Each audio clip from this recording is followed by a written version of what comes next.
अस्सलाम वालेकुम dear students and viewers, मेरा नाम मोहम्मद ज़ुबैर है और आज हम इजी टेंसेस कोर्सेज में करेंगे सिंपल फ्यूचर या फ्यूचर इंडेफिनिट टेंस को। लेसन स्टार्ट करने से पहले आप सरकार सल्लल्लाहु अलैहि वसल्लम पर दरूद शरीफ अल्लाहुम्मा सल्ली अला मुहम्मद व अला आले मुहम्मद व बारिक वसल्लम। आइए लेसन का आगाज़ करते हैं। इंडेफिनिट कैटेगरी में टेंसेस की आज हमारा लास्ट टेंस है फ्यूचर का। हम already present and past indefinite कर चुके हैं। So, अगर if you have gone through the previous tenses, we all know कि present indefinite में कौन सी form of verb इस्तेमाल होती है। जी exactly, first form of verb। और second past indefinite में कौन सी form इस्तेमाल होती है, that is second form of verb।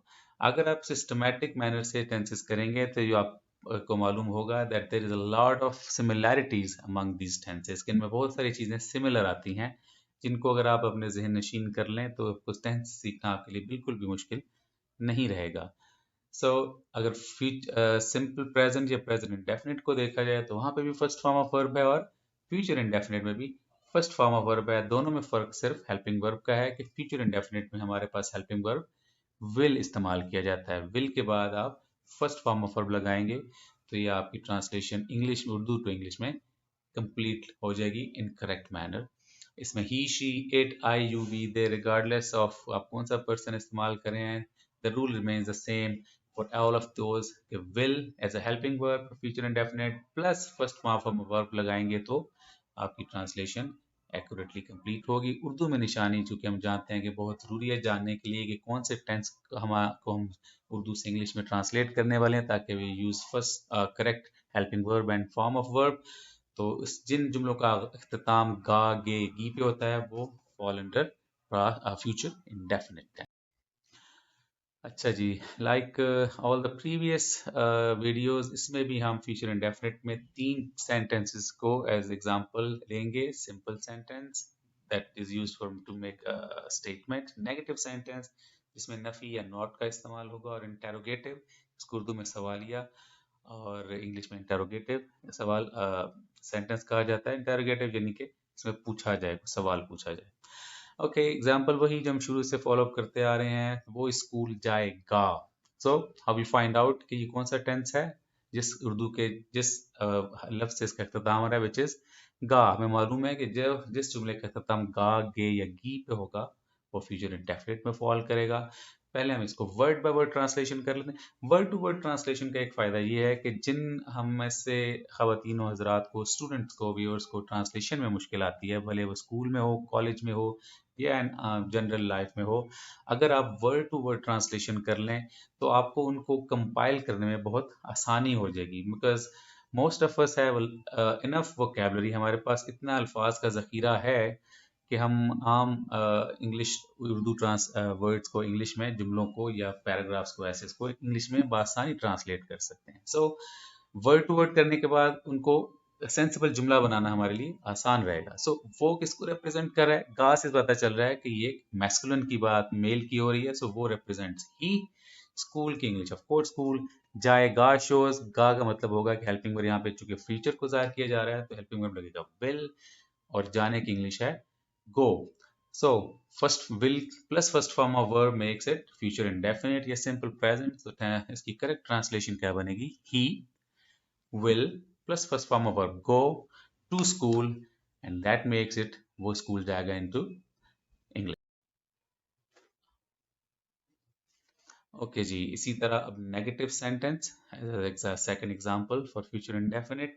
School की एग्जांपल को कंटिन्यू करते हैं लेकिन इसमें पर्सन चेंज कर देंगे हम। Now let's use plural. वो स्कूल नहीं जाएंगे।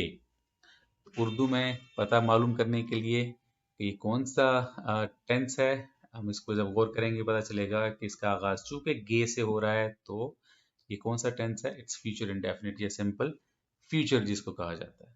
तो let's start the word by word translation. जाएंगे वो किसको रिप्रेजेंट कर रहा है, जब हम गे को वो जाएंगे स्कूल नहीं जाएंगे, इट शोज दैट वो कौन है, दे। School, of course, remains the same. School nahi will turn into not. जाए is go and gay shows कि कौन सा tense है ये, future indefinite। So future indefinite में helping verb हम क्या इस्तेमाल करते हैं, that is will।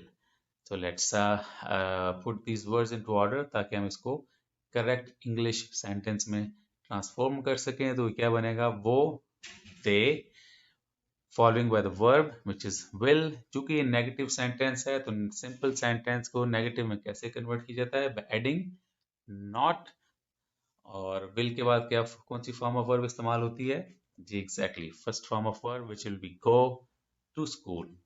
So let's put this into the right order ताकि एक सेंसिबल जुमला बन सके। तो it will become like they, वो will not, जाएंगे नहीं जाएंगे, go to school। they will not go to school is a correct translation or word to word translation of negative sentence in future indefinite या future simple future tense। अगले tense sentence जिसके हम example लेंगे that will be interrogative यानी कि सवालिया निशान की, and that will be the last example for future. अच्छा जी, फ्यूचर इंडेफिनिट या सिंपल फ्यूचर की लास्ट एग्जांपल हम करेंगे इंटेरोगेटिव सेंटेंस की यानी कि सवालिया निशान की। एज वी ऑल नो, जो हम ऑलरेडी डिस्कस कर चुके हैं अपने प्रीवियस वीडियोस में भी, interrogative let it be present, past और फ्यूचर। जब भी इंटेरोगेटिव का इस्तेमाल होगा किसी भी सब कैटेगरी में, let it be interrogate, indefinite, continuous, perfect या परफेक्ट कॉन्टिन्यूअस। इंटेरोगेटिव सेंटेंस जब भी आपके जहन में आएगा जिसको हम उर्दू में सवालिया निशान कहते हैं, जुमला कहते हैं, उसका आगाज हमेशा हेल्पिंग वर्ब से होता है। तो let's continue with the same example. क्या आप स्कूल जाएंगे? Okay, the question mark says कि ये इंटेरोगेटिव, ये सवालिया निशान है। तो हेल्पिंग वर्ब हम क्या आप किसको रिप्रेजेंट कर रहे हैं? आप रिप्रेजेंटिंग यू। क्या आप स्कूल जाएंगे? So helping verb as we know कि इंटेरोगेटिव है तो इसका आगाज हेल्पिंग वर्ब से होगा। फ्यूचर इंडेफिनिट का हेल्पिंग वर्ब क्या है? Will. So will you, you किसको रिप्रेजेंट कर रहा है? आपको। विल के बाद कौन सी फॉर्म ऑफ वर्ब लगती है फ्यूचर इंडेफिनिट में? First form of verb. और जानने की फर्स्ट फॉर्म ऑफ वर्ब क्या है? Go to school. So it will end up like will you go to school.